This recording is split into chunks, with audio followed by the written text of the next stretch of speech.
What about seed? You've got pumpkin seed, sesame seed, sunflower seed, chia seed, flaxseed or linseed. These seeds are high in protein, but they are quite low in carbohydrate. So God said, "Behold, I've given you every herb-bearing seed which is upon the face of the earth, and every tree, in the which of the trees a fruit-bearing seed." What's a fruit-bearing seed? There's your nut. All your nuts come from the fruit of the tree. And we've got, you say pecan, we say pecan, walnuts, cashew, Brazil, hazelnut, almond, so many nuts. And the nuts are high in protein, but quite low in carbohydrate. So to ensure you're getting your three essentials, the fibre, protein and fat, my suggestion is you increase the legume, nut, seed part of the meal and decrease the grain part of the meal. That's an easy way to do it. You can see why Atkins' diet was so popular. You can see why the paleo diet's so popular. But what comes into the equation also is Dr. Colin Campbell's book, China Study, where he shows that he could switch cancer cells on and off by the amount of meat and dairy products he was giving to the rats. There's hardly a meat that is safe today because of the way they're fed, because of the way they're killed, because of the way they're stored.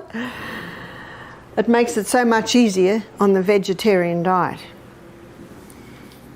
But one of the reasons why so many people stop the fat is because of cholesterol. Would you agree with me? Yes. So let's have a look at cholesterol. It's a good time to look at it because the liver makes cholesterol. And by the way, it makes cholesterol according to the demand our body puts on it. And 80% of the cholesterol that the liver makes is made from glucose.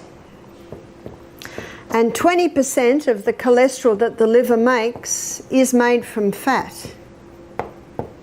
Now this information tells us straight away it's not the butter on the bread, it's the bread under the butter that's the problem.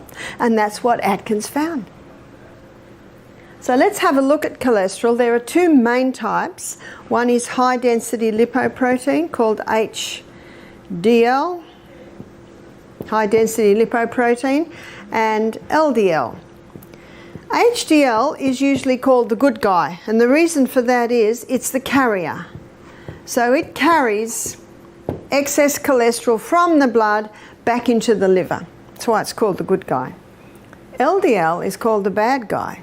But what you've got to remember is the body doesn't make anything bad. It has a role. So what is its role? Its role is that of a repairer and a rebuilder. So wherever there's damage, you're going to find LDL because it's the repairer and the rebuilder. But it plays another role. It delivers cholesterol to the brain because the brain loves cholesterol. Cholesterol to the brain.